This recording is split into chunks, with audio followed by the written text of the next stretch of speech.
Welcome back to the Cloudcast. I'm your host, Brian Gracely, and what seems to be a recurring theme here, joined this week once again by Brandon Witcher from Software Defined Talk. Brandon, we just finished sort of the Super Bowl of tech, at least the Super Bowl of cloud. AWS reInvent is wrapped up.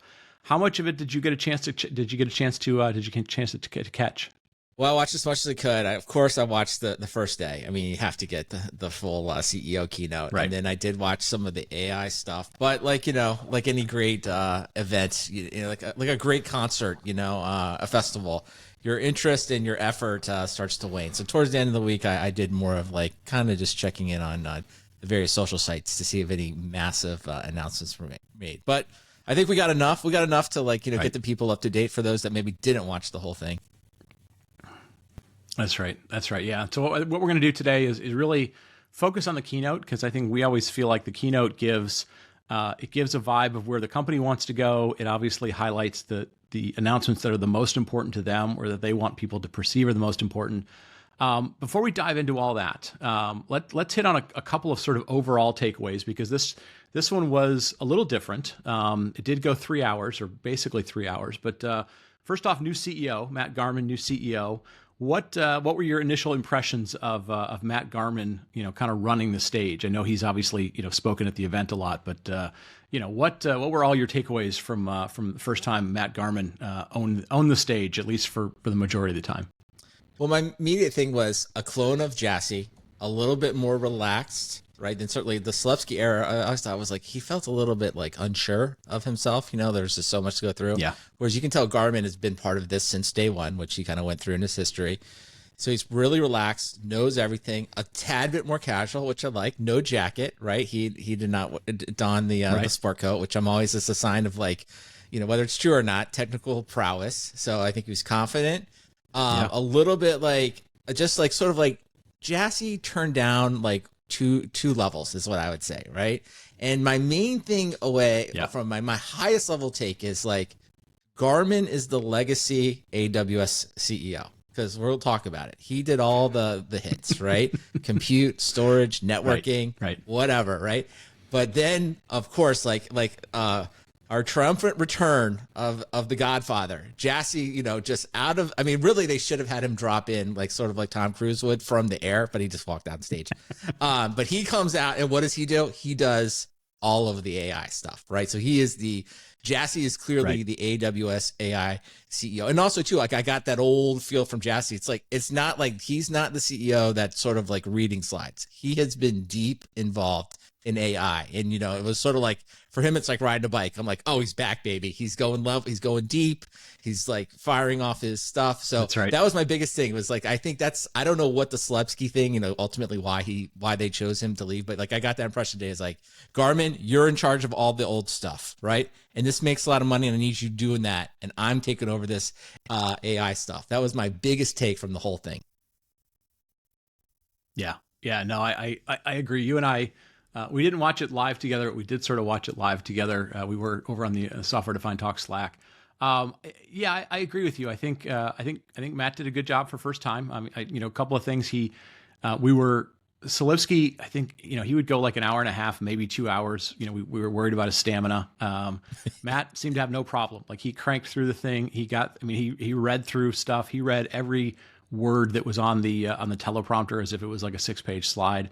He was going to get all the details. But yeah, he did feel, I don't want to say Jassy light, but he felt like, if you were to say, okay, exactly how would a lifelong Amazon or AWS person speak, exactly what tone, exactly what words, what phrases, what day one, what listening to the customer, what, work backwards, he hit every single one of those, and they felt supernatural to him. He has been speaking this language.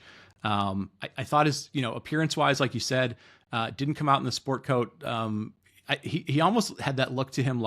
He was like, man, I've already been working for 7 hours this morning. I've been doing meetings. I've been working on stuff. I just came from that. It wasn't it wasn't like a fancy shirt. It was just your basic sort of classic, blue business shirt with, a pair of jeans. And he probably went right back to doing, 18 more hours of work. He looks like a grinder. He looks like a dude who's yeah, that guy is going to work harder than you. He's going to crank out more stuff than you. He's going to have super high expectations. Yeah, the Jassy thing, I was a little disappointed he didn't have like sort of like his own music like they would do for WWE, like The Rock coming out or something. But yeah, he felt like there was a definite glint in his eye of like, I miss doing the keynotes, man. I used to own this joint. I don't get to do it anymore as CEO. I have to put up with 9,000 different things. But like, he was like a rock star coming out and just being like, I'm gonna, it was like when Prince came out when they did like the George Harrison thing, and then Prince did that guitar solo for like 15 minutes in the middle of that one George Harrison song, and people were like, yeah, he runs. I'll put a link in the show note if you've never seen it. But he came out and ran. Those are we weren't sure at first. He went out for 30 minutes. Now, I was going to say 30 minutes. The whole thing was fascinating to watch that, because not only did he come out, but I think you hit it on so many things. Where you said there, like when you were talking about Garman, it was like, I think both of him and Jassy have spent pretty much their entire careers at AWS. I may be wrong on the Garman. I think Garman's been there almost, because he was sort of came up through the, he's sort of like the second shadow, right? If it's sort of like Jassy was the original shadow, right, to Bezos, so he's like grand shadow. I don't know, so because he shadowed Jassy, right? And I think it is like, I guess it's one thing I thought about is like the level of true belief that these people have in the culture of Amazon and what they've been doing is incredible. I mean, I don't know if we should be worried about it or we should just be in awe of it. I have not worked at one place my entire career. I've worked at many different places. So I sort of like, I don't know if that's good or bad either, but I really get a sense of like how different things are at different places. But to kind of get into maybe some of the content was, one of the things that clearly, Garmin just almost like I felt like he almost felt compelled to tell the story of EC2 and Nitro, right? These are things, these are well-worn stories within AWS. I mean, we're 15 years in, man. This has been discussed ad nauseum, but it was like, but they kind of do it from the thing. It's like, they just are so proud of what it is and the decisions are made. They just feel like they have to tell you every single time, right? And then they're always reminding you about like, well, we went out and we talked to the customers, as if like, it's like so unique. I'm like, they really believe like they're the only ones. I get this impression every time watching, like they think they're the only ones that are doing this, right? They're the only ones who are like, we did, we went out, we talked to the customers, we innovated it technology wise. And now let me tell you ad nauseum about why the Nitro virtualization layer gives us all these advantages. And I'm like, man, we've been here. Like we've been at the keynotes. We know this. You don't need to cover this. But like he went through it over and over. Right. And it's just like, I don't know. I think it's just part of like true believers. It's like they just don't, they're like, you haven't heard how great Nitro is. And and I'm going to tell you again and again and again. And then I'm going to also tell you about working backwards again and again and again. And it's like, I think we're going to be in AWS reInvent, like the 50th version of this. And they're still going to be talking about that. I do sort of wonder if, cause obviously this was his first one, right? The Slipsky, I think, did 2 or maybe he did 3. They obviously were, they're doing the planning for this. They probably started it back in like January or something. And I wonder if Jassy came in there and like, if I can imagine this, like if it was like a movie, if you're making a movie of like, hey, this is the behind the scene documentary of Matt Garman's first keynote for AWS, you would have this dramatic scene where Jassy comes walking in and they go, okay, we're going to do this stuff. And they go, Mr. Jassy, do you have any comments? And he goes, I have 2 notes. Number 1, $100 billion. Does anybody know what that is? That's our cloud business. We will get back to talking about our cloud business. We do $100 billion a year. And number 2, I have $1 trillion. Mr. Jassy, what is $1 trillion? That will be the segment that I will do about AI, and I'm hoping to get $1 trillion added to the market cap of Amazon. Other than that, I have no notes. Please update the fonts and. Like that basically feels like what his involvement was of like, we're going to talk about cloud. You're going to talk about it for, I think we measured it as 73 minutes and then we'll come out and we're going to talk about AI. All right. So what we said we were going to do for this show, cause again, people may have already watched the keynote and be like, we don't need a thing. You've got 5 takeaways. I've got 5 takeaways, give or take. Why don't you go first and we'll kind of go back and forth on, some more detailed takeaways beyond just the CEO stuff.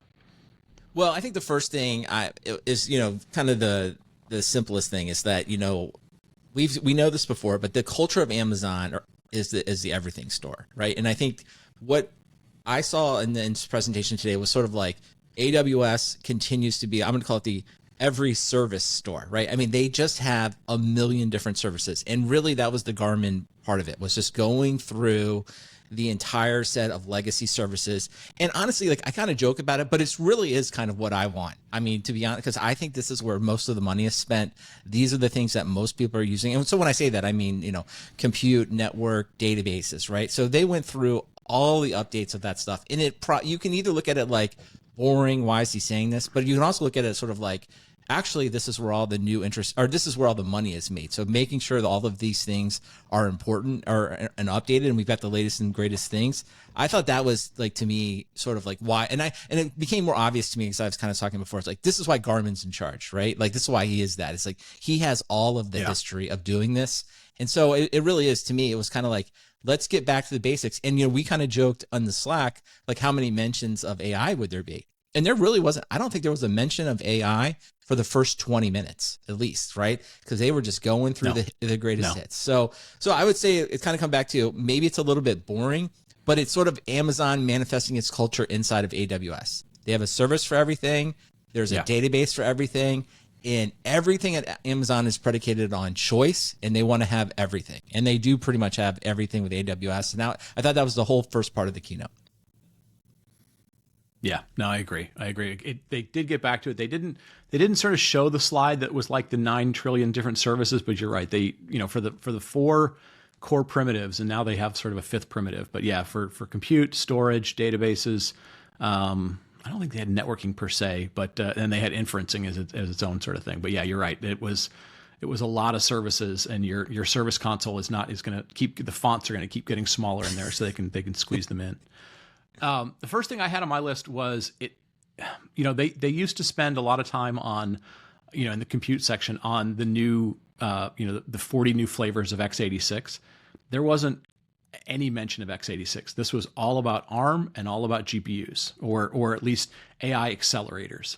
And it was, I think it was just purely coincidental. Like, you know, we talked about the Intel stuff and Pat Gelsinger, but like, it does make you sort of go, is there much, I don't want to say like, is there much life left for x86, but in terms of like where all the growth is going to be. And if you do anything that has anything to do with compute, you know, whether it's like you're in the operating system business or you're doing security stuff or whatever, like it feels like they're trying to signal to the market, like all of our money, all of our research, all of our funds going forward are going to be around those two things and trying to grow them the same way that, like, you know, when Apple would be like, yeah, we're not doing that connector anymore, or we're not doing whatever, like you may not love it, but like that's the direction we're taking going forward.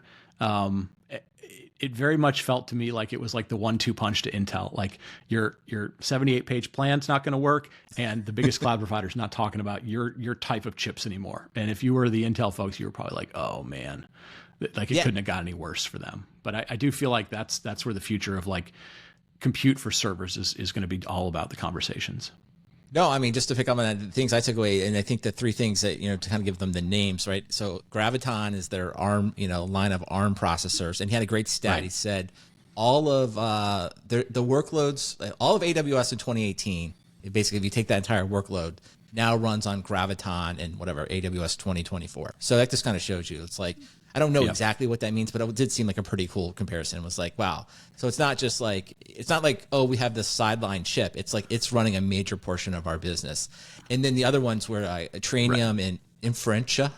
Tough to say these names. But you're right. Those were the 3 things. That's the message you got was, and I kind of took like, again, just applying the Amazon principles. It's like the reason they're doing it, margin, right? If you use our chips, you're going to save a lot more money, and we're going to charge you a lot less, and we're going to make a ton of money. So don't worry about using, although they were very quick to always be like, oh, and we're great friends with NVIDIA. But they were, I mean, the kind of the point was like, well, you know, like these work pretty well. Like we're pretty cheap, so you should consider us. And I think that same thing went with the ARM story as well.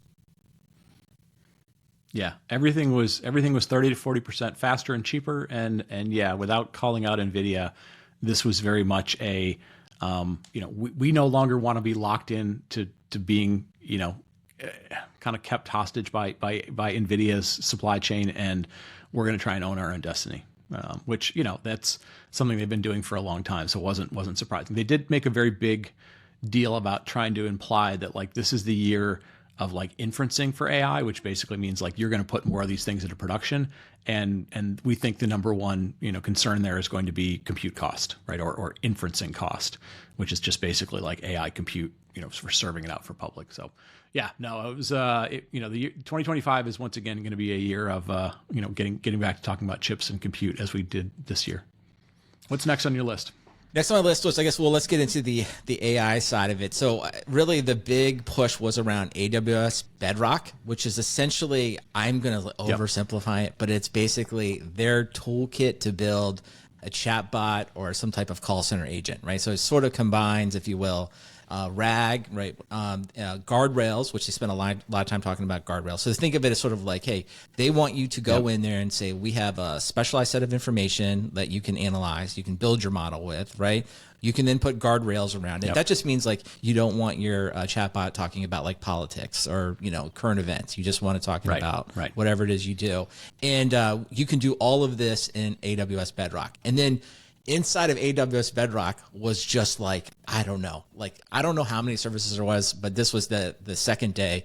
The Swami, or it's the basically head of AI, was going through all of them, and they have clearly thought through, or they have discovered a ton of different use cases when they're doing this. And this is really how Jassy got on stage, right? Jassy sort of like, I think his reason he probably told Garman is like, I'm not coming out as the AWS person, I'm coming out as the Amazon CEO to talk about how we're using this in retail and video and things like that. And he kind of went through and he talked about if you've ever used Rufus, that's the Amazon chatbot on the retail, like, tell me about the socks that I want to buy or something like that. So he kind of went through all of those things. And so that was really the biggest thing. And so I kind of left it with one, you've talked probably even more than I have around it, but like what are the use cases? I think it was your point in the Slack. You kind of said, well, the use cases are chatbot call centers and dev co-pilots. That's clearly what Amazon wants everyone to build, right? Amazon Bedrock is the way to build that. And I thought first I thought it was pretty cool, but I did, part of me was like, I see why they did this. A second part of me was like, wow, after finally getting all of this AI stuff that in theory was going to make it simpler, all we're getting is more infrastructure and more services. Like at the end of this, I was like, this is pretty complicated. I thought this was going to get easier. So I don't know. It'll be interesting to see if how it plays out. But clearly Amazon's thing is everyone needs to build a chatbot, and we have every service to do it. So that was like a big takeaway I had from that. Yeah. No, they very much are like, we are the picks and shovels. For every gold rush, we are the picks and shovels, and we will continue to have better picks and shovels. And I'm still a little bit. I mean, there's a part of me that looks at their AI strategy, and Andy tried to sort of reinforce it as like, look, we've always been, like you said, we've always been the everything store. We think we're going to once again be the everything store. Like, there's a part of me that's like, I get that. If you were talking to the enterprise, for example, the enterprise is always like, I would like a little bit of everything, because I'm going to throw a little bit of everything. I'm going to make you figure out all the complexities of it. But at the same time, you're like, to your point, which has always been like, do you want all that stuff, or you just want to kind of go to the one thing that just sort of takes care of it for you? And I think I think the market is still kind of on the fence of like, do we go all in on one thing, or do we want 10,000, options and so forth? And I don't think that's sort of been shaken out. And I think AWS, that, they're still the one that's kind of has the different strategy than everybody else. And it'll be interesting to see if that plays out. I mean, they wanted to convey the idea that it will, but it'll be interesting. The next thing I had is, Andy came out and he talked a lot about he said like, oh, we have 1,000 Gen AI apps going on inside of Amazon. And then he started showing some examples. And like Rufus, obviously you look at it and you go, okay, that's a chat bot. I get it. And then he started, throwing out some other examples. Like he had one that was, we do this service with the video for when the football games are on Thursday nights. I think it's, it's on Prime Video, but I forget what it's called. It's basically like, as the game is going on, it's throwing some stuff on the screen that's kind of predicting what might happen with the next play. And it was one of those things where I went, yeah, but by definition, like, how is that Gen AI and not just a predictive analytic thing, right? And I think what he did, which was, both good and a little bit confusing, was he kept going back to examples in which you were like, okay, in my mind, if I think Gen AI is primarily sort of like co-pilots and chatbots and summarizers and stuff, and then he was like, here's this thing we have with video, and then here's this thing we have on the in the warehouses when we're pulling packages for you, and this is how the robots figure out like how much stuff will fit in a box, and then once the box is half full, will the next thing fit in the box? And so like I think he tried to sort of blur the lines between being like, here's cool stuff that AI can do. Forget about what the technology is, but I'm going to keep saying Gen AI because people think that's this thing that can change the future. And I think he actually did a pretty good job of sort of being like, the reality is, if you want to do really interesting stuff with AI, really kind of changing the game stuff, it's probably going to be some combination of kind of predictive AI stuff or some other, other technique that's not Gen AI. And then there's going to be wrappers or pieces of interfaces that are going to be Gen AI. And I think he did a good job of not going into the weeds on that, but showing examples of like, here's the possibility of the future, better than a lot of people have done that have just sort of been beating the Gen AI drum. And I appreciated that. And at the same time, I'm still like, if you're somebody who's like, I want to see what AWS's AI is like, there's still not a chat GPT for me to play around with and figure stuff out, right? Like, I think they still lack that one app that is going to draw everybody to what they do, that isn't sort of classic AWS, go to the everything store sort of thing. Yeah, I think that's totally true. And I think, your point there is, I mean, I guess you could say he did a good job, but he also is sort of kind of doing a little bit of that Jensen kind of from NVIDIA thing. It's like, hey, let me show you all these other interesting use cases. But kind of what you're talking about is like with Amazon, you're just sort of like, well, some of them felt very force fit, right? You're like, I'm not totally sure that is what you're saying. And it feels like there's a need to kind of claim everything as a Gen A application. The other one they mentioned on the development side is something, right, and they've told the story around Java upgrades. They sent, they essentially automated or helped streamline their Java updating the JDK or the JRE, right? And so, and they basically have some enormous savings. I mean, it was like, I don't know, like 1 million man years. It's obviously an exaggeration, but it was a huge thing. And so that part I kind of get. I see what they're saying there, but at the same time too, I think there's still the same struggle because I mean, if anything, I think Jassy's trying to pitch everyone on like, you got to do this, right? You got to build yourself a chatbot, and it's like, well, maybe or maybe not. And to that, I'll just kind of tee up my next one was, Jassy probably spent the most time talking about their new Nova foundation model. So this is their answer to like OpenAI or to Anthropic, which is interesting because they, again, were walking that frenemy line. They talked about how great Anthropic was, which of course they have a huge investment, and they even kind of acknowledged many times that it was probably the leading model.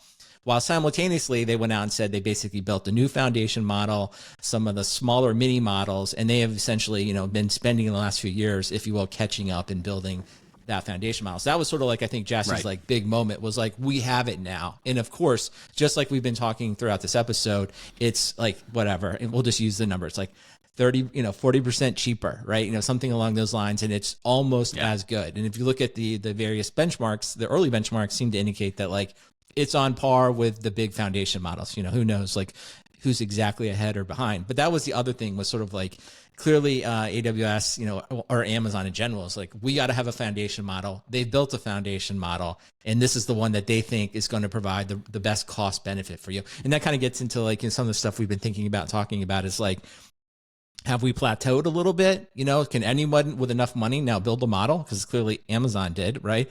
Or is, OpenAI is going to be doing their 12 days of Christmas here in a few, or 12 days of announcements in the next few days. So maybe they'll jump ahead. But that was the big thing, was sort of like, I think clearly they wanted to say, it's like, we have a model that's just as good as everybody else and you should use it. But you're exactly right. I thought they would maybe release some type of like consumer facing version of it. And to the date, I haven't seen it, have not seen anything like that. So to use it, I think you have to go into the AWS console and do something. So it'd be interesting to see if they jump into that market at some point.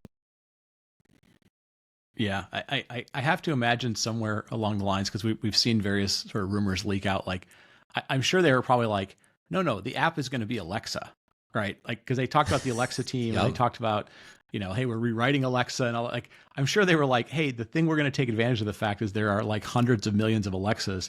They're going to be way smarter, and it's like, it's not totally ready yet. Like, we don't want to be made a fool of for doing that.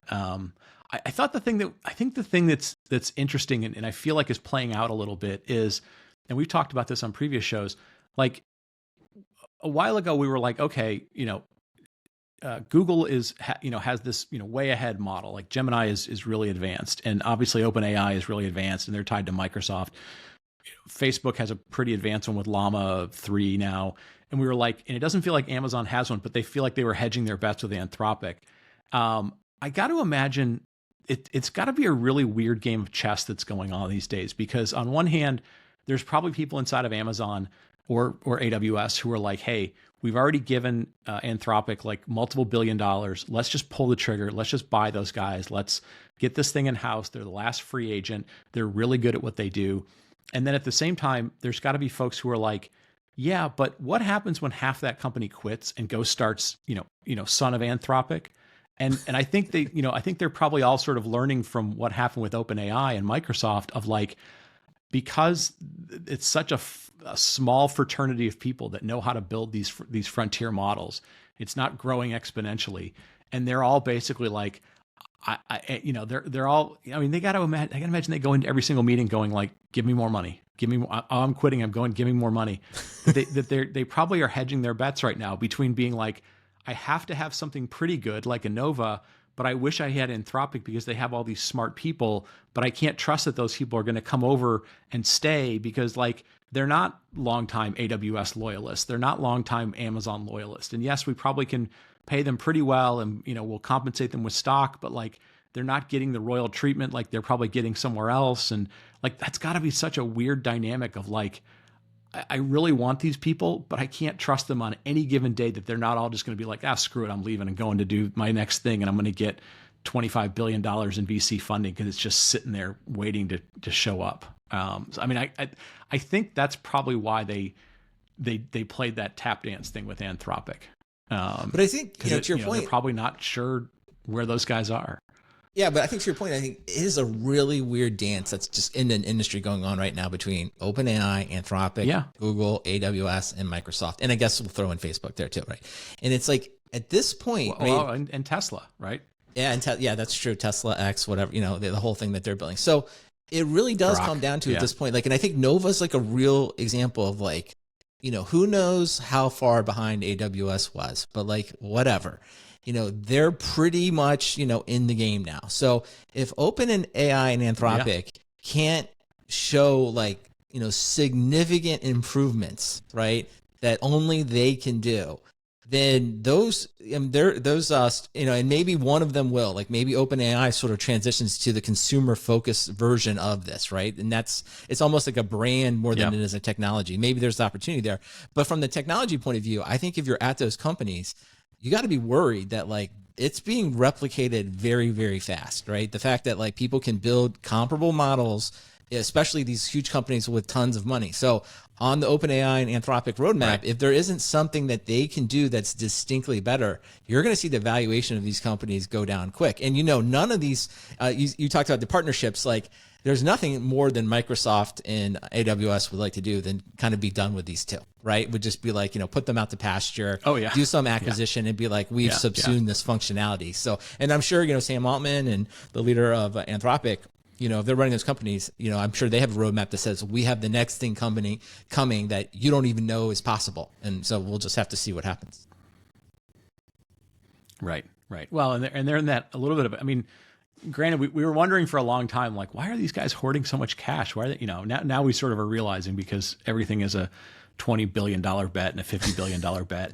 But yeah, there's got to be certain meetings that are happening that we're like, okay, fine, let's just go ahead and buy Anthropic. That'll be $25 billion. And then somebody's like, yeah, but we already had that allocated for GPU spend for next quarter or next year. So, I mean, do you want to buy GPUs or do you want to buy the data scientists, but you can't buy both? And that's got to be, it's really interesting times. I saw somebody say like the only moat anymore is just capital, right? Like it's not the thing.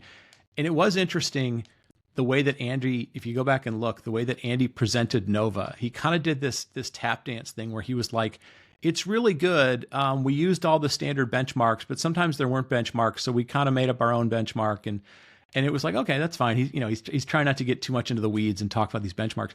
But what was interesting was the numbers that he showed, the way that he showed like the leaderboard was in such small font. It was like, I don't really want you guys to look at where we are in here. I don't want you to nitpick it.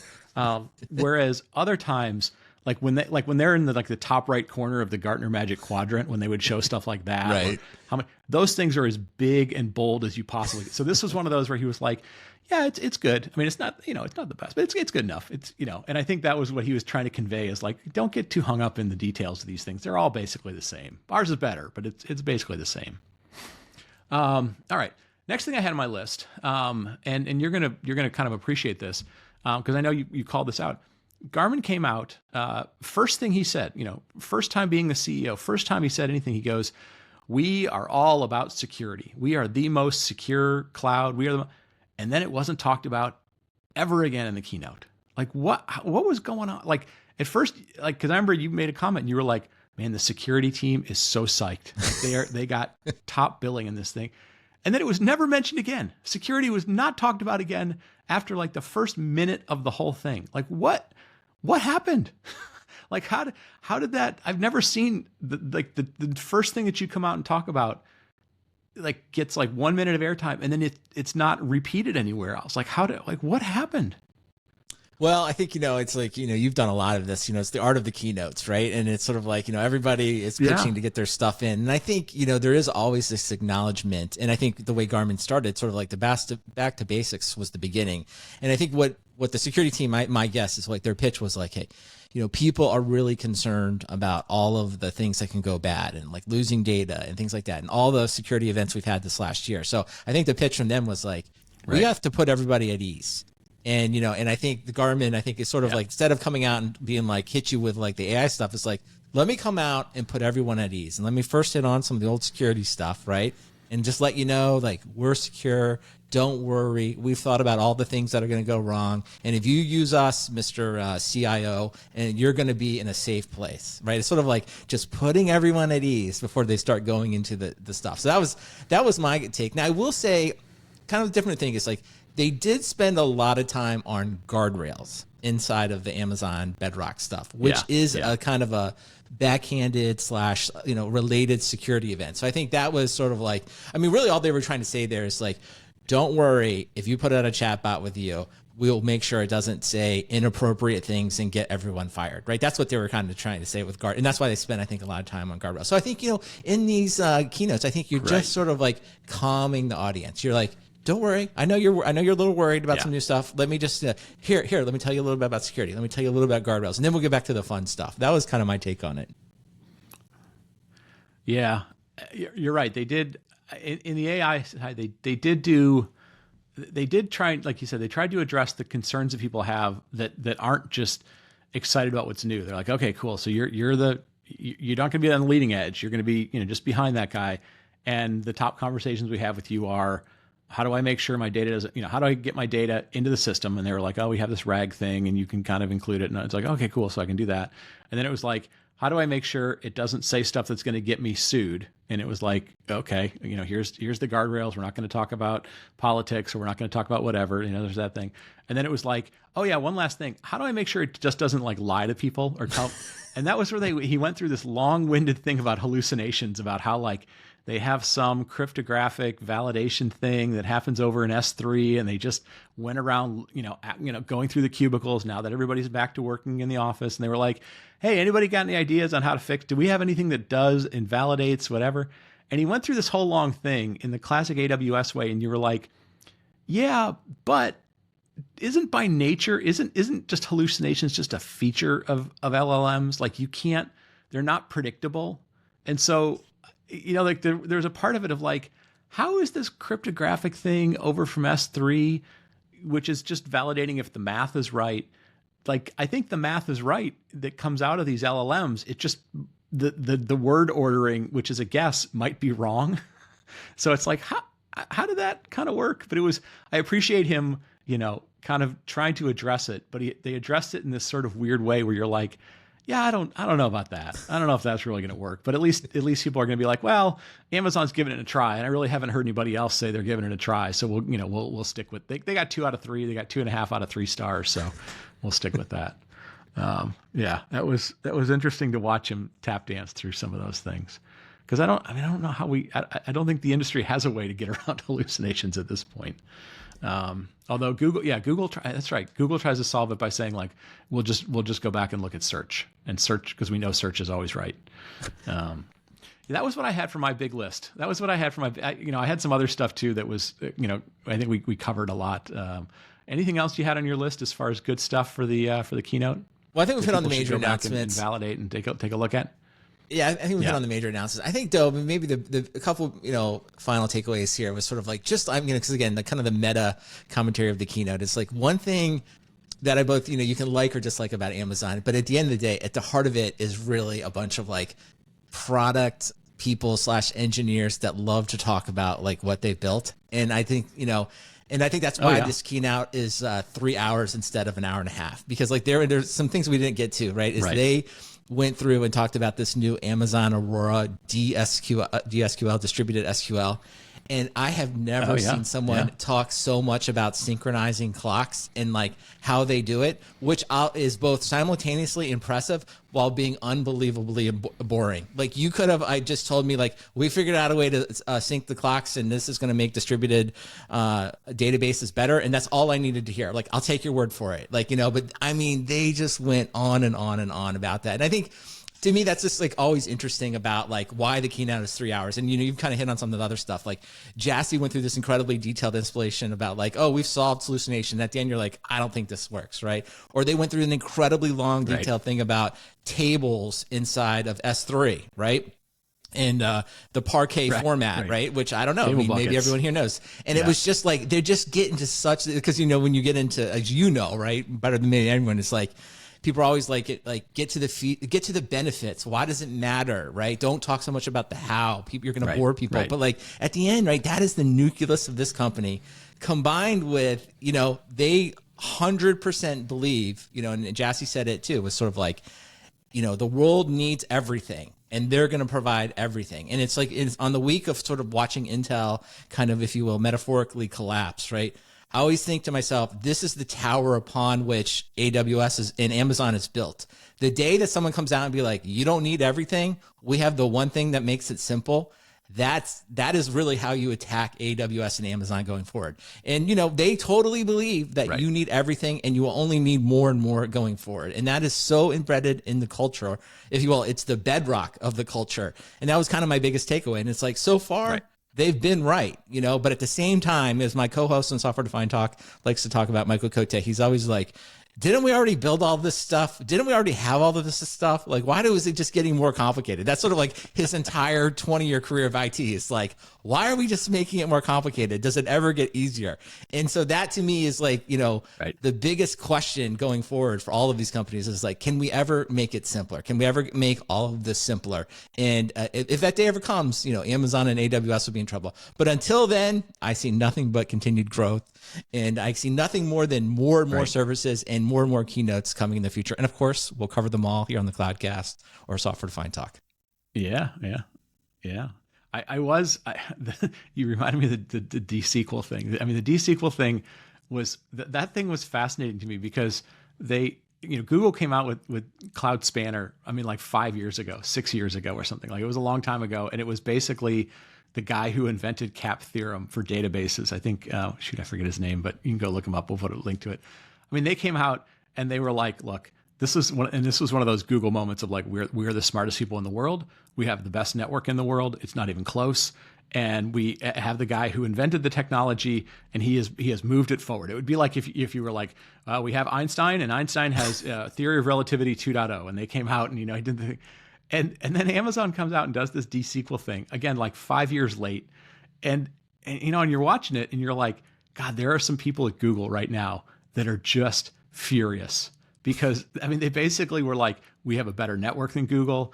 And then Andy had the nerve to be like, yeah, I guess you could compare it to something, I don't know, like Spanner. There's other things out there, and we're just better. And you wonder if like this was just, it went that long because somebody was in a bar somewhere and they got pissed off at someone and they were like, oh no, I'm going to take something that would have been one of the press release announcements, a bullet point somewhere, and I'm going to drag this thing out for like 10 minutes and just try and like and you're like, is that the thing that you want to run on Google? Because Google, like, there's lots of things you could beat up on Google about.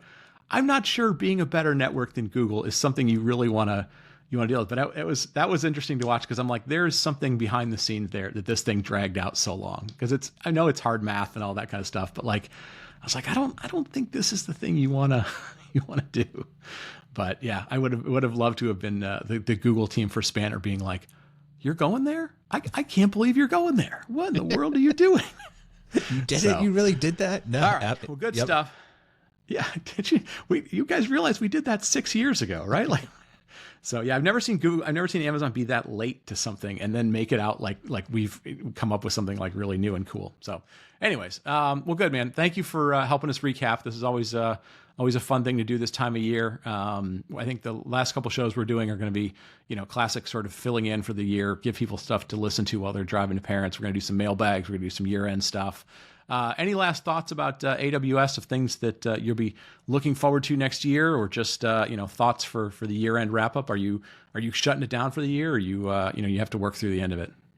Yeah, no, I'll be working. We'll have some, like you, we'll have some more fun episodes on Software Defined Talk. So we'll do a mailbag and end of year and predictions. Everyone likes to do that. That's like the fun time for podcasters. Yeah. And as far absolutely. as AWS and Amazon, I think it's sort of like, and maybe this is just a statement for cloud. It's like, hey, we talk a lot about hyperscalers and like what's going to happen. And it's like, really right now, I think current course of speed, like all these companies are going to continue to grow at similar rates. They're all making tons of money.